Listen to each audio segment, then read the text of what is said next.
What's going on, everybody? It's your boy B-Date. I'm back.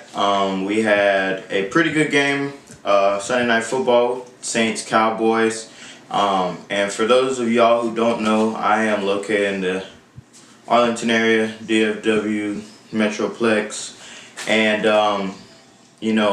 to most this is just another game, Saints Cowboys. But in this specific area, this is a big rivalry, and it's a big deal. Obviously, the DFW has a lot of people from Louisiana, and we love them. But on Sunday night, those Cowboy fans and those Saint fans don't speak to each other until it's time to talk after the game, one way or the other. A Drew Breesless New Orleans Saints team basically protect their house, okay? They win by a score of 12-10. Will Lutz, 4 for 4 from the field in terms of kicking. To me, this game boils down to three things. Number one, I would say, is both defenses impressed me a lot. Let's start with the Cowboys defense. You have Byron Jones, you have DeMarcus Lawrence. Both of those guys were actually fairly quiet today, though. Who did make a big impact was Mr. Robert Quinn, the other DN. Second game back off of suspension, and he absolutely ate the left tackle of the Saints' lunch. Just outplayed him in every aspect of the game. And then Chidobe Awuzie also impressed me a lot. He had most of the assignments on Michael Thomas. Now, he did give up 9 for 95, but again, against Michael Thomas, not too bad.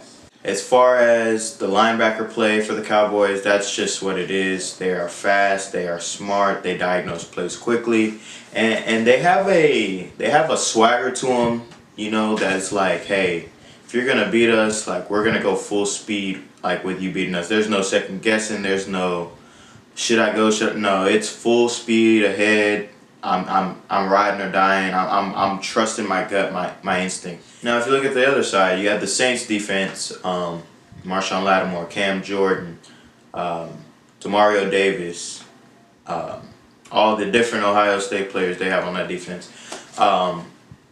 They did a very good job of what I like to call being opportunistic.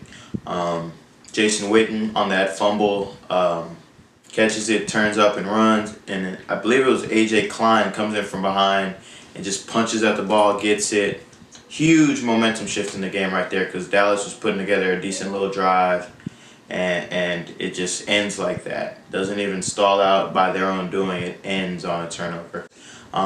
Later in the game, 4th and 1, Zeke Elliott gets the first down and fumbles the ball in the sea of humanity that was the middle of the field right there. So the Saints did a great job just being opportunistic, taking their shots. Didn't send too much pressure because the Cowboys line is elite, so you might as well play coverage because you're probably not going to get there anyway.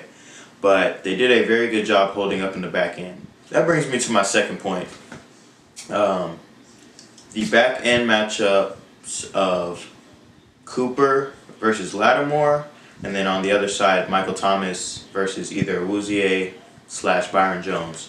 And we can clearly check off that Marshawn Lattimore won his matchup with Amari Cooper. If you hold a receiver of Amari Cooper's caliber to 5 catches for 48 yards, that's a win. Now, it's an even bigger win considering Marshawn Lattimore had been god-awful in the first 3 games of the year in terms of giving up a lot of yards, giving up a lot of receptions. But he had an amazing game tonight. Just textbook technique in man coverage. A few times he played zone, nothing got past him. Just a very solid job by him winning his matchup. He did a very good job, just like I said, just manning up most of the game and saying, hey, they're going to have to throw it to Randall Cobb. They're going to have to throw it to Jason Witten because I got you. And I really respect that bounce-back effort from him. And it was a very key part in the Saints being victorious. The third biggest thing in this game was just the failure to make that one big play, I would say. Dak in the third quarter this year has been amazing, and he came through, led him on that touchdown drive to take the lead. But in the fourth, both ways, Teddy Bridgewater, he was dinking and dunking the whole game. Not a lot of deep balls thrown. But even the Cowboys, they didn't have that one play that just gashed the Saints defense until literally the second to last play of the game where they needed it. But in that fourth quarter especially, there was no home run ball. There was no deep crossing route that got completed. It was just a lot of methodical, slow movement. And that ultimately plays into the home team's advantage, as you saw last year when these two teams met up. It was just a bunch of dinking and dunking for the Saints, dinking and dunking, and they just never got that one big play over the top. And ultimately, the Cowboys were able to win last year because that typically feeds into a home team, when you can prevent the big plays. And I think it was the same thing in this game. I think it was a goal of the Saints defensive coordinator to say, hey, if we're going to lose this game, Zeke's going to have to carry it 40 times or Dak's going to have to throw it 50 times or something like that because we're not going to get beat on one or two big plays. And obviously I think the same could be said for Chris Richard, the Cowboys defensive coordinator. He did a really good job taking away anything deep. The little flea flicker attempt was deaded. Little reverses were deaded all night. It was a lot of screen passing for New Orleans, a lot of check downs, and then the few times Michael Thomas came open, they were little short intermediate routes.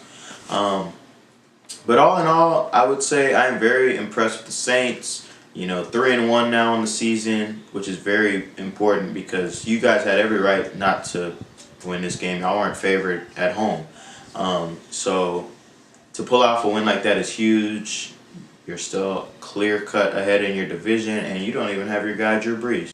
So that's always an encouraging sign. Saint fans, y'all turn up tonight. Not too much because I don't want to see it. I don't want to see it. Y'all are annoying. I don't want to see it. As far as the Cowboys, don't feel discouraged. I would say it is the toughest place you'll play in all year, without a doubt. As much as people love Soldier Field, the Superdome is just different. It's a quick turnaround. You guys have the Packers, and I'll tell you what, Aaron Rodgers is going to be a hell of a lot better than Teddy Bridgewater was. So that could be something to keep an eye on. Both teams are 3-1. This game could have potentially had a huge implication on the playoff seeding. We'll see later down the road, but that's all I have for my post-game recap. Y'all let me know what y'all think. Sub to the channel if you're new. Share it with a friend. Saint fans, who that? Who that? They got that swag.